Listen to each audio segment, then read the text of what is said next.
Okay, thank you for the invitation, and especially for the Chebyshev Institute and for Stanislas Smirnov and Nikolai Vavilov, who invited me to give a talk here. Can you hear me? Yes? I'm sorry I don't speak Russian. Okay, Nie poнимаю русский. Okay, so my talk is about quadratic forms and Bott periodicity. So it's a classical subject. So I will start with some history, and slowly I will try to move to very recent results, okay, which has been found this year or last year. So maybe I shall start, because I think there are some students here. So let me start with some history. So let's see, can I write until which distance here? Here is okay? Yes? Can you? Yes, okay. So what is the history of Bott periodicity?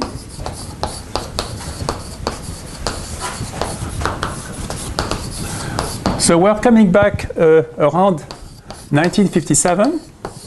So many people here were not born, I guess. And at that time, it was very important. I mean, one of the challenges was to compute homotopy groups of spaces, which is trying to classify. If you want to compute pi I of x, where x is a space, and this is just essentially homotopy classes of maps, of pointed maps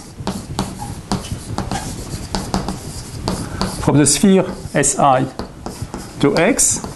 And this is not just, this is important for many problems in mathematics, in differential geometry, in differential topology, and so on. So it was a challenge to compute this, and for example, to compute homotopy group of spheres, which are the simple spaces to compute. And this is still unknown in general after 60 years. Okay, so it is still unknown, especially for I bigger than n.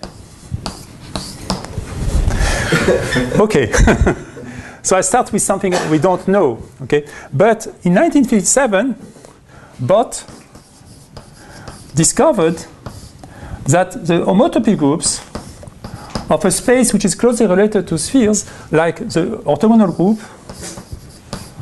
or the unitary group, for example, are computable.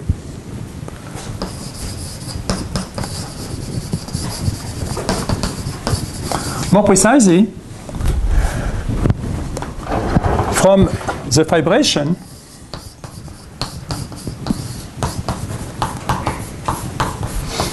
so that's a vibration. So you know a little bit of algebraic topology. From this algebraic topology, you deduce that the homotopy groups of On are isomorphic to both the homotopy groups of O of n plus 1 if n is large enough. I think n should be bigger than I plus 1. That's an easy computation. And this is called pi I of O. And this is so-called stable homotopy groups. And what Bott discovered is that these stable homotopy groups are computable. More precisely, he has the following table.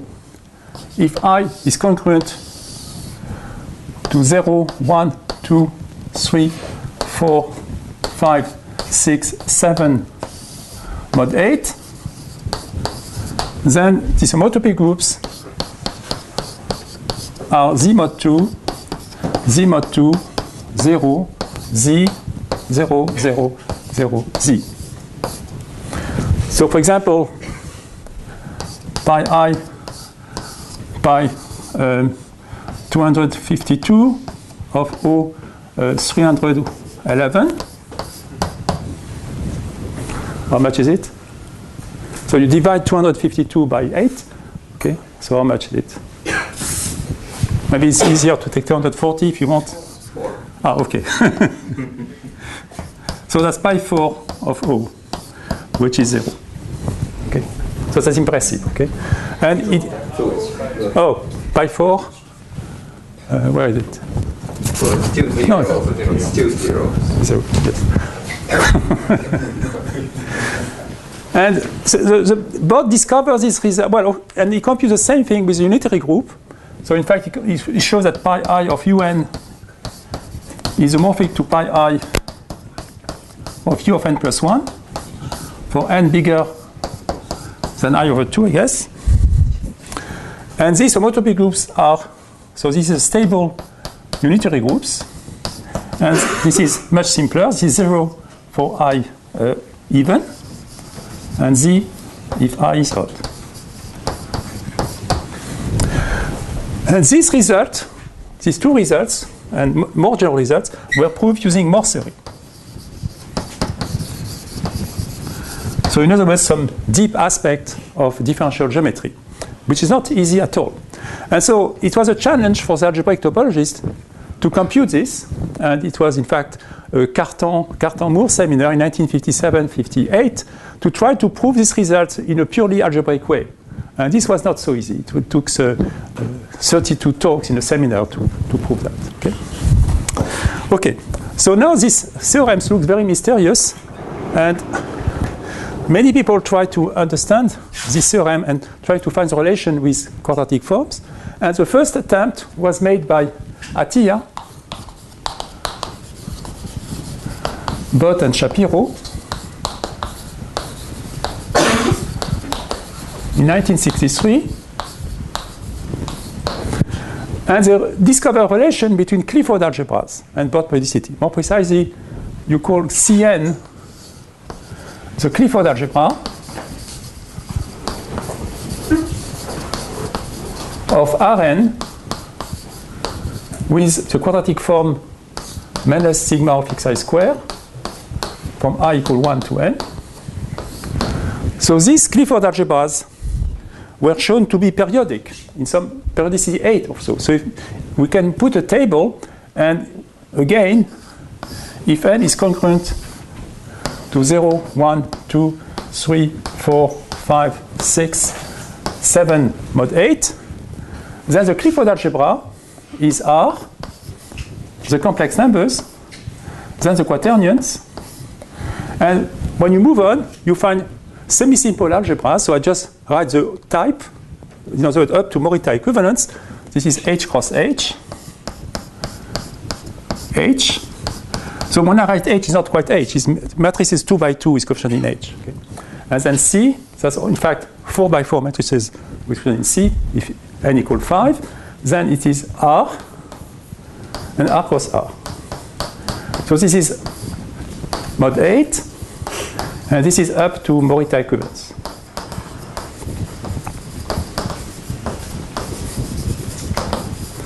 And what Atiyah, Bott, and Shapiro shows is that there is a nice, well, it's not say the theorem this way, but it was discovered later on. It was better to state this way. There is a nice theorem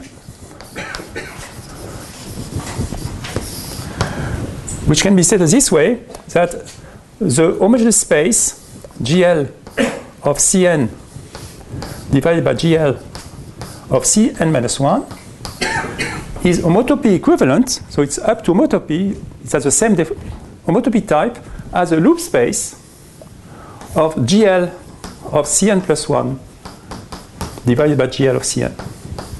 So let me explain the notation. In general, GL of a ring A, that's a notation which I use many times, is just a union of all matrices. So you embed GLR in GLR plus 1, you take the union of all these matrices. Okay? That's a notation for GL. For example, GL of C1, the GL of C, that's a homotopy type of U. Okay? Because by spectral calculus. GL of C7 is GLR, which has a homotopy type of O. Okay? And when I write this theorem, it's not quite true, is up to connected components. So in other words, I don't care about I don't care about pi 0. It's true for pi 1, pi 2, pi 3, and so on. And why this theorem implies Bott periodicity? Because you can just take all these Clifford algebras and put them together, and you have a chain of homotopy equivalences. And when you take 8 chains, then you get 8 periodicity. Okay. For example, if you take GLC divided by GLR, that's the homotopy type up to the components of omega GLH divided by GLC up to connect components, up to pi 0. Okay? Except pi 0, I should say.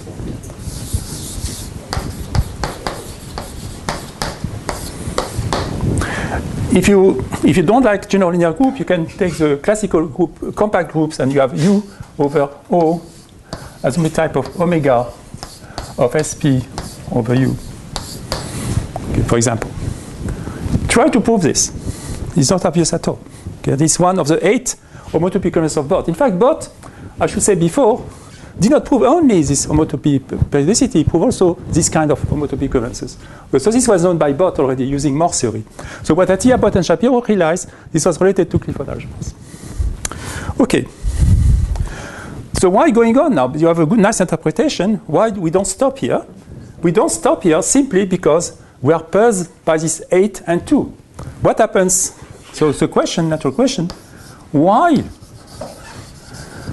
taking R, C, or H? Why we should not take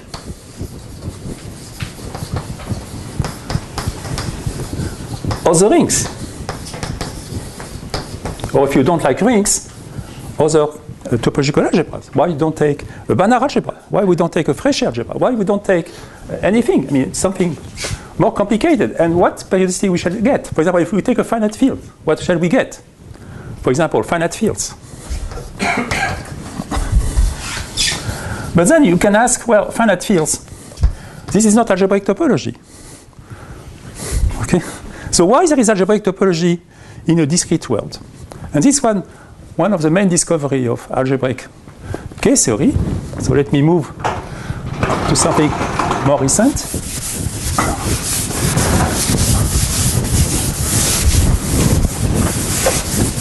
Again, this is history, but is slightly more recent.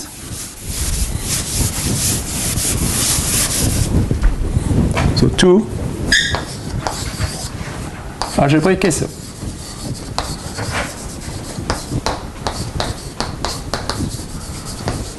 Which is mainly due to Quillen. Okay, so what is the idea? You see, I state the periodicity before by taking homotopy groups of orthogonal group or unitary group. But of course, it's the same as taking homotopy groups of GLR or homotopy groups of GLC. Okay. There is another interpretation of these homotopy groups, is to take pi I plus 1 of the classifying space. The classifying space of a topological group is something important in topology. This is a space which classifies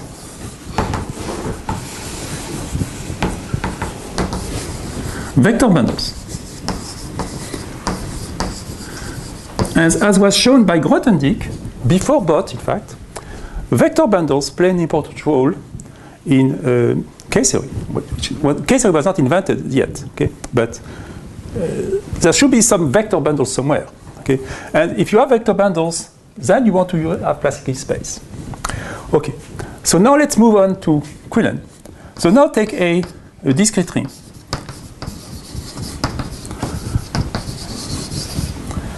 Okay, we would like to take pi I of GLA. But this does not make any sense because GLA is a discrete. Okay, so it doesn't make any sense to think about pi I of GLA. It's not interesting, it's 0. Okay? So why we should be interested in GL? Because there is a very related subject, which is the homology of GLA viewed as a discrete space with rational coefficients, for example. This was a subject of interest for people working in arithmetic groups, for example.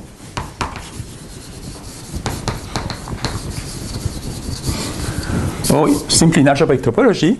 So we would like to compute homology of discrete rings, discrete groups.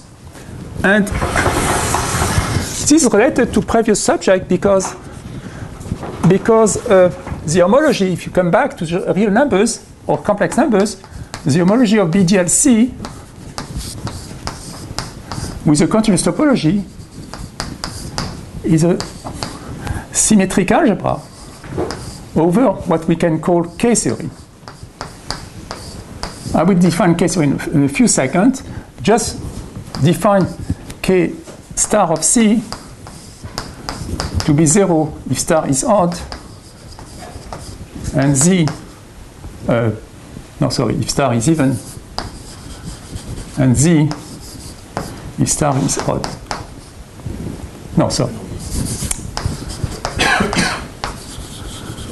So in that case, the homology is just a polynomial algebra given by the chain classes, x2, x4, x6, and so on.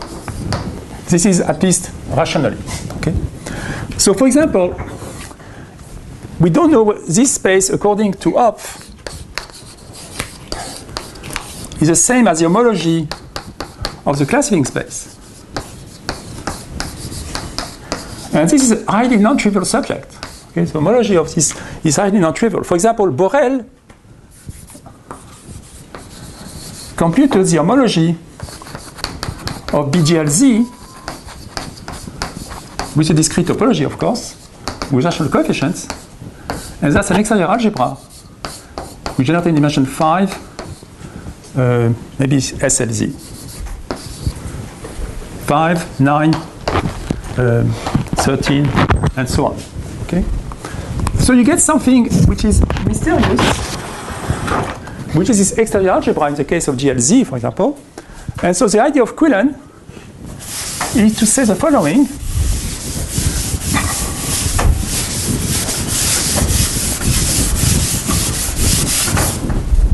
We take BGLA with a discrete topology. So this is a space which is called a K pi 1 space. So it's a homotopy pi 1. If you call this space Z, pi I of Z is 0 for I different from 1, and this is GLA if I equal 1. Okay? So its homotopy groups are not interesting. So the idea of Quillen was to try to convert this space in a very nice space, which is an H space, something which is kind of a group up to homotopy, so that we can recover the homology. So the idea of Quillen is that there exists a space which is called Z plus, or BGLA plus, with the following two properties. First, pi 1 of Z plus is GLA made abelian.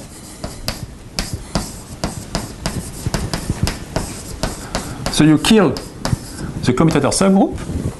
And the second property is that the homology of Z with any coefficient, well, you call this I, twisted coefficient in fact,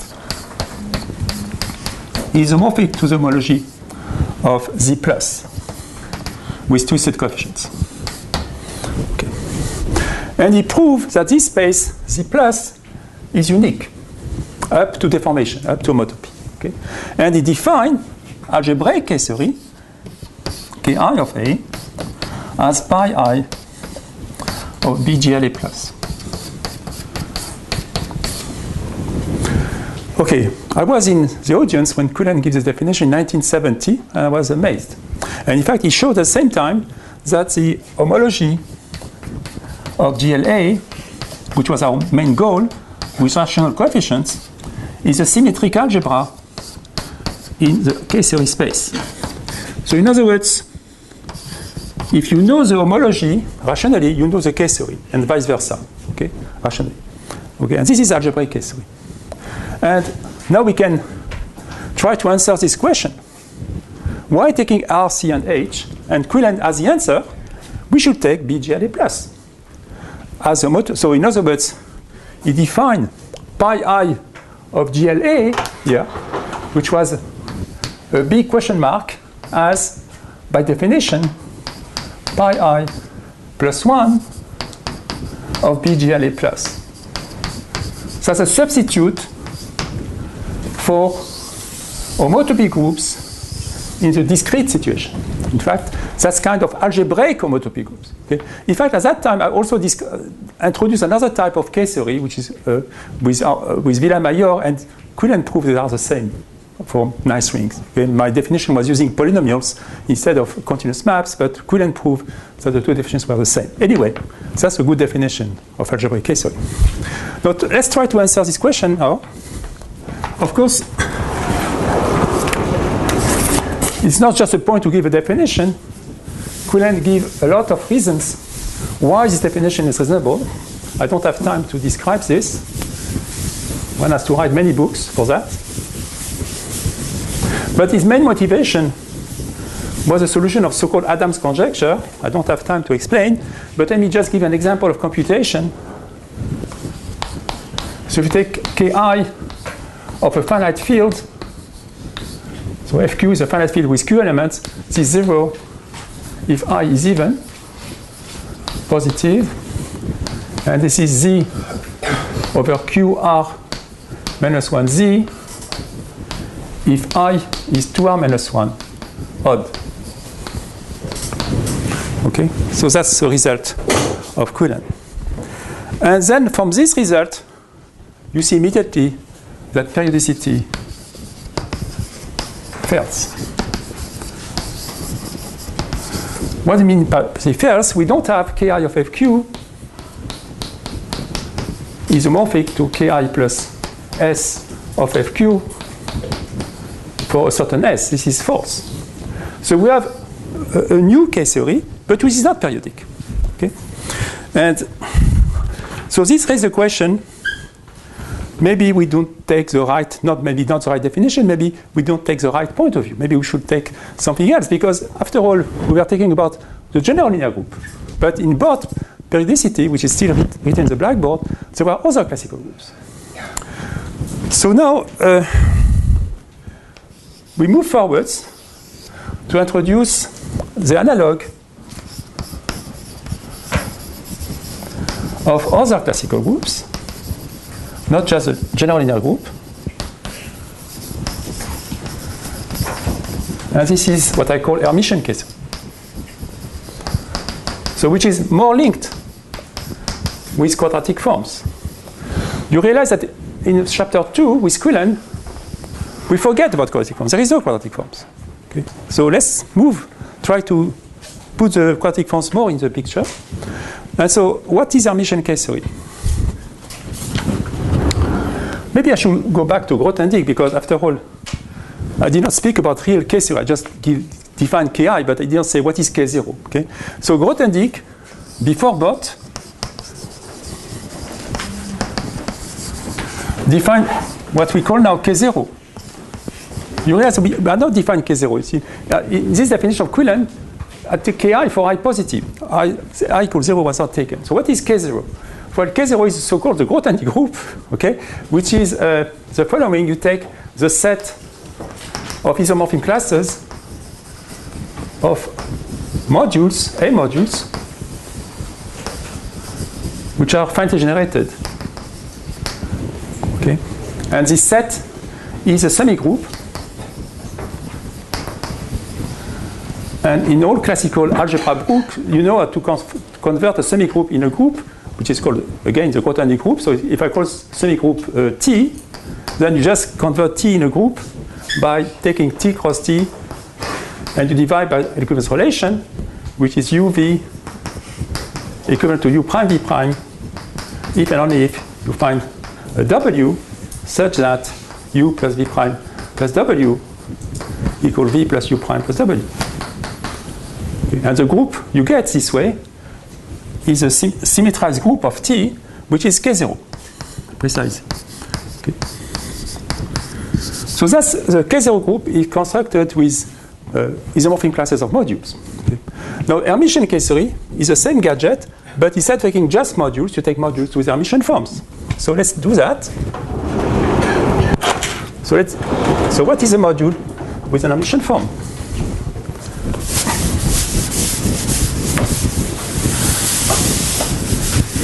Of course, the ring in Quadratic definition was not necessarily commutative.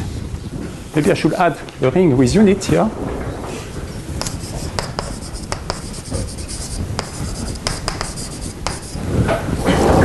So to define Hermitian case, you need a slightly more. You need a ring with an evolution. So A is a ring with involution. So A goes to A bar. So involution, I should say maybe anti-involution. You should have the relation A B bar equal B bar A bar. Okay. And now you take M A module. C'est on the right. Which is a gate finitely generated, I forgot, maybe projective. Yeah? Finitely generated projective. And an emission form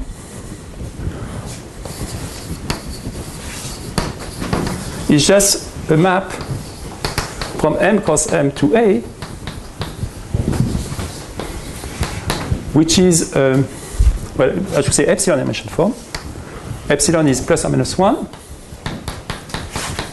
With the following property. First, M is Z bilinear. Secondly, phi of x lambda y mu equal lambda bar phi of xy mu. So lambda and mu are scalars. X and y are vectors. Thirdly, we should add a condition of epsilon symmetry, which is phi of yx equal epsilon phi of xy bar. And finally, we add a condition of non-degeneracy. You have a map from M to its dual. So the dual is a set of maps F such that F of mu x mu, I always make a mistake, yeah, equal mu bar f of x. So I should have a right module, okay, so it's a module multiplication on the right by scalars, and this map phi tilde, which is adjoint in the associated to phi, is defined by phi tilde of y of x, if I'm not mistaken, phi of xy. I always confuse right and left. Okay, forget it. You can correct me easily. Okay, and I assume that the fourth condition is that phi tilde is an isomorphism. Okay, sorry to be technical. So this is a definition of a non-degenerate epsilon Hermitian form. Okay. And you recover, of course, all classical definition if you choose the real numbers, the complex numbers, and so on. Okay? And you define Hermitian case theory as a Grothendieck group, exactly as I did here. So instead of taking modules, you just modules with epsilon Hermitian form. So you define Hermitian case theory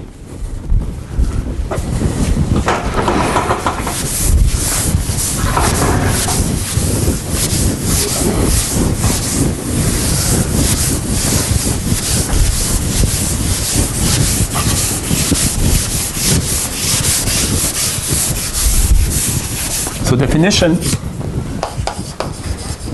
you define KQ0, Q for quadratic or Hermitian, to be the Grothendieck group of the category of epsilon Hermitian modules.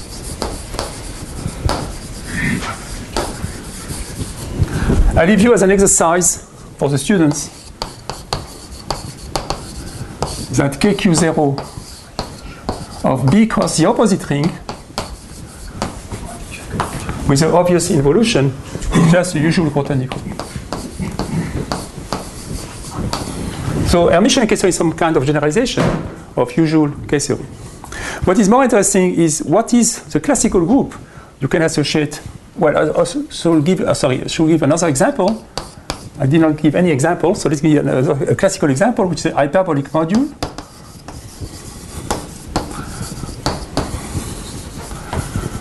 Associated to n, where n is a usual module. So it's this hyperbolic module is m equal n plus its dual. And you define phi of x prime f prime to be f of x plus epsilon f prime, f of x prime plus epsilon f prime of x bar. Okay. So that's epsilon Hermitian modules. Max, you include that the module is finitely projective yes. in the definition here. Yeah, yes, of course, yes. I write it here. I'm sorry to be a little bit fast. Finitely projective, yes. Okay, maybe this is a little bit abstract. Let's take an example which is more concrete, just to see what we are doing. Let's take a free module. Okay. So M is just A to N, and you can ask what is the space of automorphism of M as an epsilon Hermitian module. And this is called the orthogonal group. And what is it in terms of matrices? So you just have 2n by 2n matrices, which you write by block, A, B, C, D. So it's called alpha. So alpha is an automorphism of M viewed as a module. So what is it exactly? Well, it's a matrix such that, so it's matrix written by blocks, n by n blocks. And you ask that alpha star equal alpha star alpha equals identity. And alpha star is a just joint with respect to the form which is hyperbolic. So in other words, alpha star is just the transpose of D bar, the transpose of A bar, epsilon the transpose of B bar, epsilon the transpose of C bar. So it's a good exercise to write down explicitly these matrices, and you realize that you get almost all classical groups. For example, if you take the automorphism of H of Rn, H minus 1 of Rn, I take the epsilon Hermitian form, this is just a symplectic group, sp2nr. If you take the automorphism of H1 of Rn, with the usual quadratic form now, is a classical group ONN. You get n positive square and negative square. Okay? So all classical groups are obtained in this way. Okay? Could you please move it a little bit? Sorry. Okay. Now we are done with the basic definition, and then you can just mimic Quillen and say, well, what is Hermitian case theory?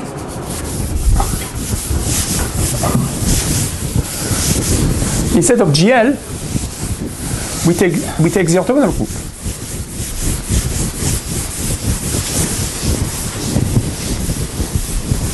So you replace GL and A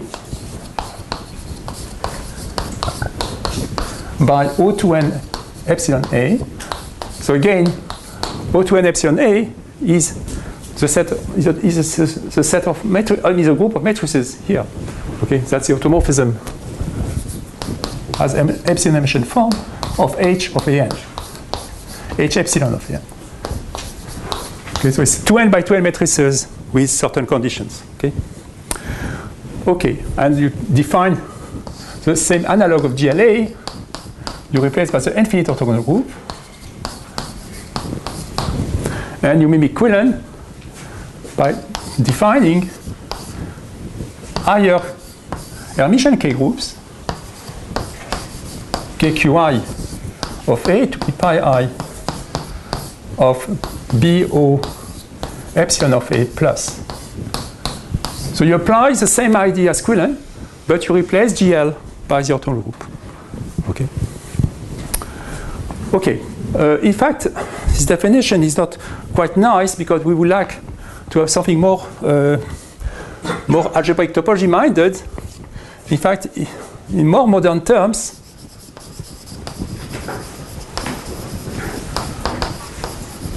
it's more convenient to speak about a K-series space which is K0 of A, well, not quite, but equivalent, and a Hermitian K-series space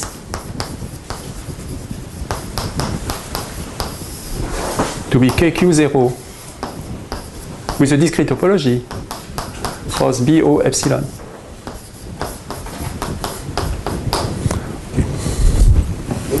And so I write this space for short. The first one as script K of A, and the second as KQ script epsilon of A. Now you can ask this question, my motto question, what about periodicity?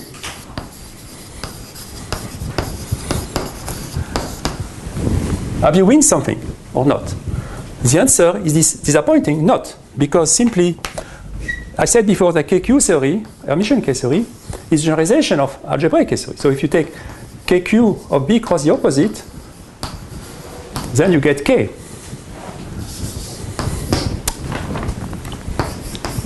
So apparently, we have win nothing. Okay? But we have another point of view now. We have two spaces. We should compare them. Why we should compare them? You remember that Bott, to come back to 1957, Bott has homogeneous space. You remember we had GL of Cn divided by GL of Cn minus 1 as a homotopy type of omega of something. Okay? So there are quotients. We don't have absolute spaces. The fact that we have absolute spaces was just an accident. It's because the real numbers are the complex numbers. So this is my philosophy. And let me explain how this can be done.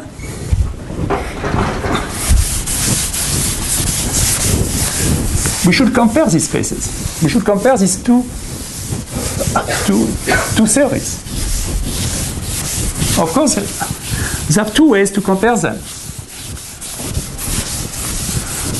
We know that the orthogonal group is included in the general linear group, of course. But we know also that GLN is included in the orthogonal group. Well, this looks surprising. When I say orthogonal group, is orthogonal group which is with isotropic subfactor. In other words, here, for example, this map, you send a n by n matrix, U, in a 2n by 2n matrix, which is 0, U0, 0 transpose of U bar inverse. So if this belongs, for example, if you take the real numbers, this belongs to GLNR, this matrix belongs to ONN. It's not the orthogonal group with respect to the positive form. The orthogonal group with respect to positive plus negative. Okay? And this gives an inclusion. So in more modern terms, as I said on the right blackboard, you have two maps from the K-series space, from the Hermitian K-series space to the K-series space, which is, I could say, F for forgetful. You forget, you embed the orthogonal group in the general linear group, and you have also a map from the K-series space to the Hermitian K-series space, which I call H for hyperbolic. Okay? And therefore, I can take what we call in homotopy the homotopy fiber, which is called U, and here V. So what is a homotopy fiber? It's known since 1950 that any map of spaces can be converted into fibration, And so if you, in the self-vibration, and if you take this self-vibration, this is the fiber. In other words, you can write homotopy exact sequences where starting with pi I of this, pi of this, pi of this, and then pi minus 1 of the second one, and so on.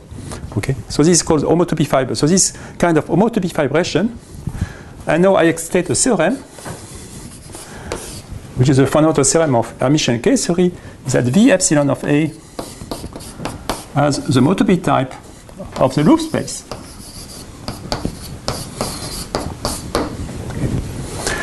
Okay.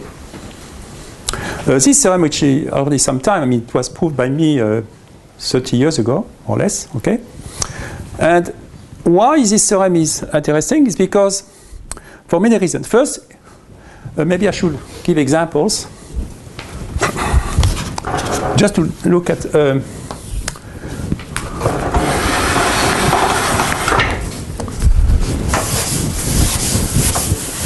I state this theorem. The theorem was not discovered this way. It was discovered, in fact, it comes from topology. It comes from the work of Novikov, in fact, on the Hamiltonian system. I discovered this by accident. I was reading a paper of Sergei Novikov in 1970, and I could not understand anything of the paper except 2 lines.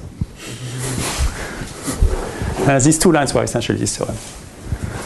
So you have to read the masters sometimes, even if you don't understand them at the first glance.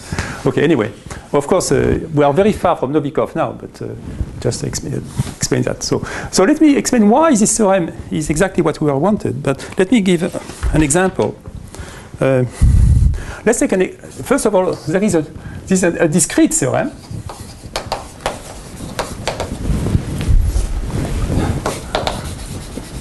But it has a topological analog. Topological analog is just to replace everything by Banach algebra. You assume that A is a Banach algebra, for example, or a Fréchet algebra with a group of invertible elements which is open.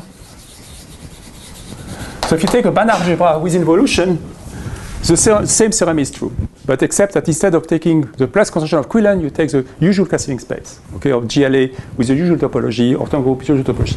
So if we take the topological analog to understand this theorem, we allow ourselves to take the real numbers, for example, and take epsilon equal 1, for example.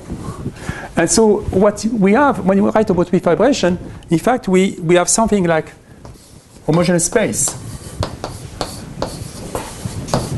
This can be written equivalently as GL divided by epsilon is the loop space of O minus epsilon divided by GL. That's another way, a much better way to write homotopy vibration in more concrete terms, in terms of homogeneous space. If you look what it means by homotopy vibration, you get exactly this statement, up to connected component, because you have K0 and KQ0 coming to the picture. So if you take A equal R epsilon equal 1, what is this?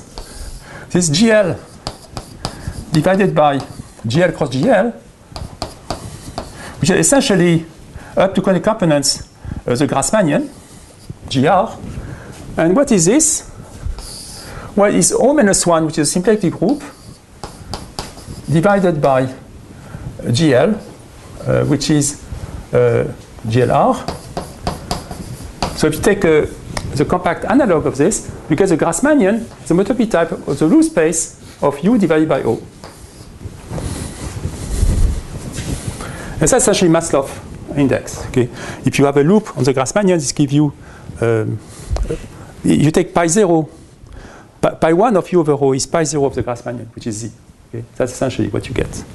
Okay? So this is related with Maslov index.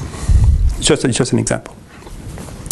A second reason, so the topological analog, so it's a nice exercise. Find 10 homotopy equivalences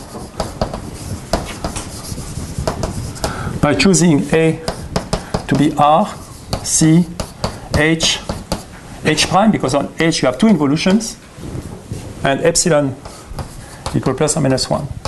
Okay. And then, if you write all these homotopy equivalences, you get 10 of them, and this is exactly what you get. You get Bott. you recover Bott periodicity theorem, okay, using just one theorem, which is this one. So it's a different point of view. That's the point of view of Clifford algebra, of Atiyah, Bott, and Shapiro. Okay, it's very different. Why it is very different? Because I'm taking any ring. I'm not taking the real numbers. It's true for any ring. Okay, that's one reason. So let's move to more recent work.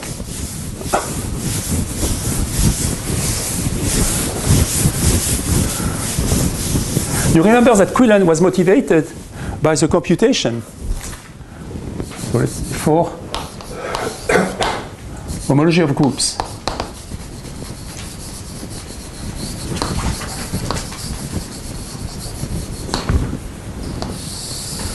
Well, if you look at the K series space, Q series space,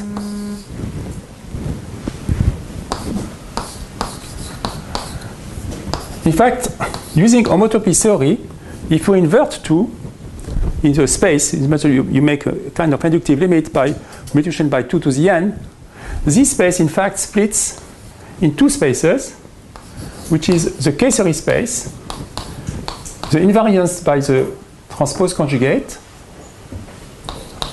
and another space which carries what I call the Witt groups. So this space by n of W is just the co-kernel of the map from Kn of A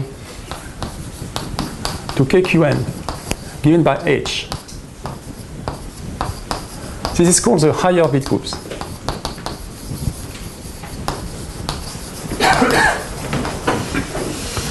And another way to state periodicity, equivalent of periodicity, is that in fact these Witt groups are periodic. So Wn of A is homomorphic to Wn plus 2 minus epsilon up to 2 torsion. Up to 2 torsion, this periodicity is equivalent to the fundamental theorem, which is on the left. And this implies a computation of the homology of the orthogonal group, at least a partial computation. If you take it with rational coefficients, then you get a symmetric algebra in the Witt group, tensor with Q, of course, plus a term which is unknown, which is the homology of this K-series space. To give an example, if you compute, for example, the homology of the symplectic group of Z with rational coefficients using this corollary, then you get a polynomial algebra in generated dimension 2, 6, 10, and so on. Tensor something, which you don't know in general, but this something has been computed by Borel, and it is just the rationals. So at least you recover partially, but just for the integers, the result of Borel. Okay? But of course, you are at least more general, less general. So you are more general because you can work for any ring, and less general because you just work for Z. Okay, okay, that's just a glimpse of what we can do. But now the final, how much time I have? 10 minutes? Okay.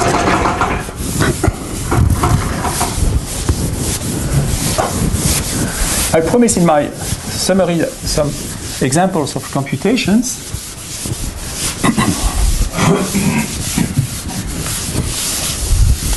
So let me report on some very recent work.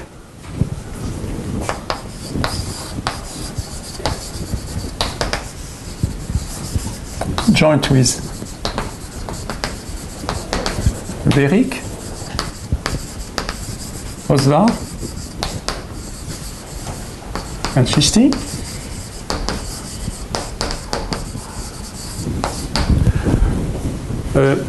We use previous ideas but in a much more general way by taking, well, in fact, the setting is to start with a scheme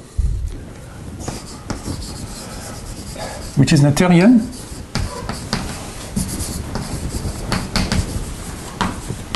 of finite Cool dimension and so on. Well, some technical details I don't want to go into. And for such a situation, Schichting, in fact, was able to define KQN. In fact, the notation is slightly different. He writes this. So this is due to Schichting. So he generalized the previous definition for schemes, but in fact, he used another notation. He writes this GWN. Maybe I should put a 1 here, just to fix the idea. So why he calls this GW? Because there is very naturally, he calls this a Grothendieck-Witt group.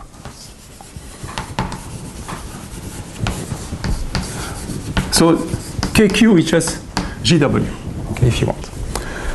Anyway, the question is to compute this for a scheme, or in particular for a commutative ring of finite Cool dimension and so on. Okay, and just because I don't have too much time, let's just take an example. Let's take X to be the scheme associated to a complex variety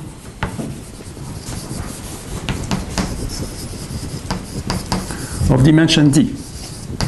The complex variety of dimension d is exactly an example of scheme with a technical condition.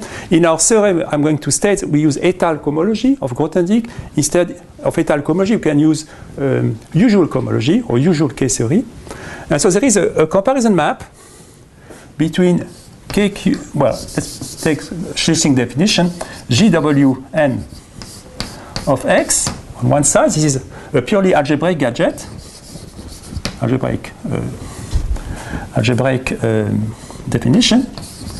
This is the Grothendieck-Witt group of a scheme of algebraic variety, and on the other side, I have the topological analog, which is the topological K-theory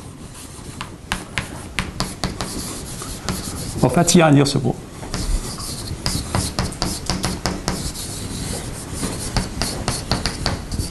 But it's not quite complex K-theory, it's real K-theory.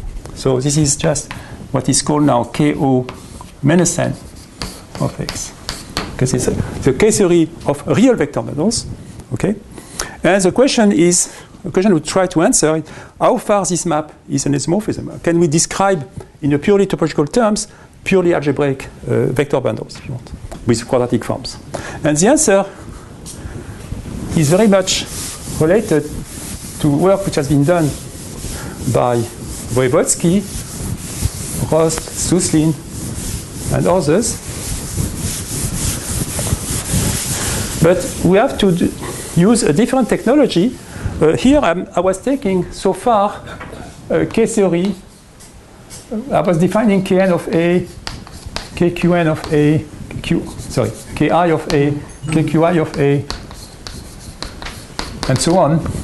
But when you are dealing with étale cohomology or with some kind of nice, very delicate gadget, you should not take ordinary cohomology or ordinary K-theory. You should take cohomology with finite coefficients. So we replace K groups, KQ groups, and so on by their finite counterpart.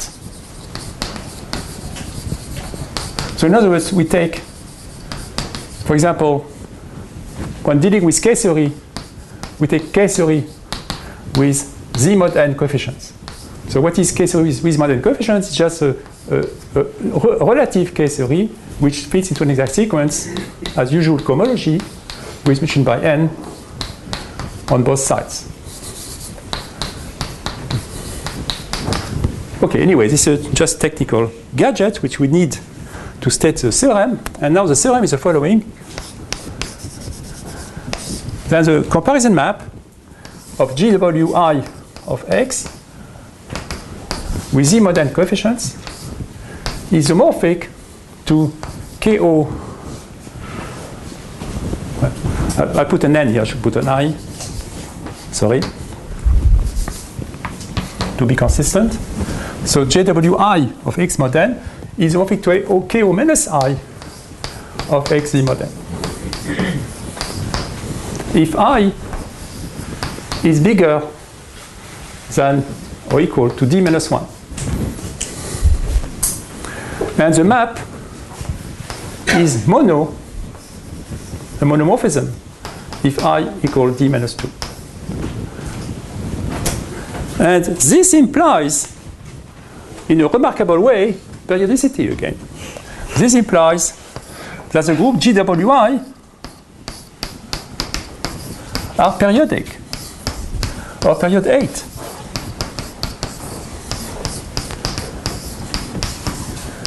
But not always. It's true only if I is bigger or equal to D minus 1. So we have a partial periodicity. We have periodicity after a certain stage. Okay? And this is kind of deep result. It's not just due to us. It's due to many people. As I said at the beginning, it's a consequence of the solution of Bloch-Kato conjecture, Milnor conjecture, all the work of Wygotsky, all the work of Sussin, all the work of Weibel, all the work of Friedlander, and so on. The proof of this theorem is incredibly difficult. Okay? It uses a lot of technology. Okay? And that's so our contribution was to state this theorem in the framework of Hermitian case. Okay? So you get a theorem which enables you to compute this group. Okay? So that's the first result we had. Let me just conclude in 2 minutes. There is another result we prove at the same time. In fact, it is equivalent. It is called the Williams conjecture. Let me state it in the case of rings because it's easier.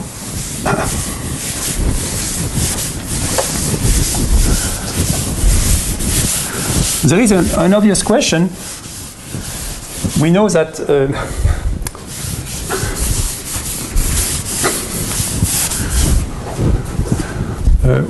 orthogonal group, for example, O epsilon of A, is just a GLA,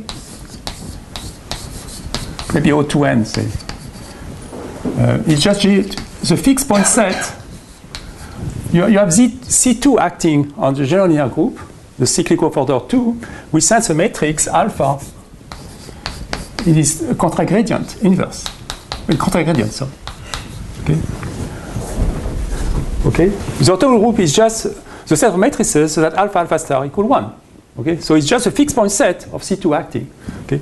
And so on the level of classifying space, BO epsilon of A is equal to BGLA C2.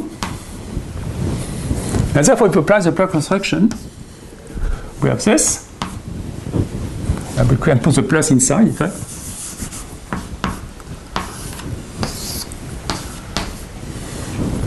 And then you can say what? Well, nothing, because, you know, if you want, in homotopy theory, if you have a space Y as an action of a cyclic group, C2, for example, computing homotopy groups of that is impossible in general. That's a very hard problem. I mean, taking fixed point sets is not reachable by algebraic topology. Okay, it's very difficult. But what is reachable is a space which is related to the fixed point set, which is a homotopy fixed point set, which is written YHC2. That's the set of equivalent maps from the infinite sphere in Y. But you take the C2 equivalent maps, where C2 is acting on the sphere by topological involution and Y by the usual action. Okay? And so the natural question, is it true that this is true with HC2 instead of C2? The reason why HC2 is more manageable is because there is a spectral sequence which can enable to compute the homotopy group of this space starting with the homotopy groups of BGL. So this is a question. And the answer is the following theorem. No in general. But if A is associated to a scheme, a nice scheme, by nice I mean the scheme associated with a condition I did not write, but you can find on my webpage, which is Noetherian, finite equal dimension, and so on, then it is true. So it's true in nice situations. It's not true in general, and we have counterexamples. For example, if you take a field of infinite virtual cohomological dimension, this is false. In fact, this was due to other people before us, but this is a counterexample. But if we take a field of finite, étal dimension, then it's okay. It works. Okay. So that's our second theorem. In fact, the second theorem is related to the first one. That's why I wanted to quote it. Yes, okay. Maybe, no, it's not quite true what I wrote. I was going too fast. I have to take two-adically. In other words, I neglect odd torsion. I have to take just two primary components. Sorry. But I think my time is over, so I don't have time to explain the subtleties. Questions, please? So, in the definition of the algebraic K-theory that you did, Williams plus construction, right? Yeah. You add K0 by just taking the product. So, could you maybe say some words about? I know there are constructions which incorporate K0. Yeah. There are many definitions of. For example, Quillen himself gives a second definition in terms of what's so-called the Q construction, which is much better, because it gives K0 inside. Okay, the definition I gave was the simplest one because I don't have too much time. Okay, if I do a course in K-theory, I will. If you give me a seminar of 20 courses, I will surely do that. But so I started to give. In fact, the first definition of Quillen in 1970 was this one. It was not the Q construction. There are also much nicer construction which is due to Waldhausen, to Thomasson. I mean, many people work on this. What is a good definition, okay? In fact, the definition I give was not a good one either, because I said it was K0 of A cross BGLA plus. This is not quite true. It's not functorial. If you want a functorial definition, it's a little bit more subtle. I don't want to get details, but it is up to homotopy, my definition is correct. But for example, if you have a group acting, like in this situation, well, then you have to be a little bit careful. What I wrote was not quite correct. I have to be a little bit more careful. But Max, this definition is correct in the limit. It's not correct at the finite. No, it's, even in the limit, no. It's not true even in the limit. How I can, you see, what is true, okay, let me just 1 minute to explain this. Not too much time, but you have the K-theory space, whatever you like to define it, okay? And this goes to K0 of A by taking pi 0, okay? And the homotopy fiber is BGLA plus. That's the correct way that's the correct way to write the situation. But you don't have a section. You don't have a product. You have a fibration, but you don't have a product. That's the point. You see? What I wrote was that, of course, this is a discrete space. So up to homotopy, what I wrote is correct. But for example, if you have a group acting, then you don't have an equivalent map. You see, for example, if you have C2 acting, then it's false. Okay? In fact, there was a when I worked on this subject, I was relying on a paper, and this paper was stating exactly it was a splitting, it was equivalent. I got something wrong, and I wrote to the mathematician, something is wrong in your paper because I found a counterexample. So I'm afraid either you are wrong or I am wrong. And this was a lady. She was very nice. She worked on her paper. And she said, no, I am wrong. So I was safe. But otherwise, I have to look at this paper where is a mistake. But it is no, but you have to be a little bit more careful. But okay, that's a kind of subtlety. The first glance, you don't care about that. So, is there a Karoubi-Villamea Hermitian K-theory also? Yeah, yes, of course, yes. I don't want to speak about my theory with Villamayor because give another course. But you're right. I mean, you can use polynomial homotopy as well, and you do the same. But of course, this coincide. Yeah, okay. Maybe I should say that the theory defined with Villamayor is the same as Quillen K-theory for regular Noetherian rings. Okay. For example, in the theorem of Schichting, myself and other people, then we are taking regular rings. So you can take as well my theory with Villamayor for this statement. It works as well. But if you take rings which are not regular, like group rings, then it is not the same.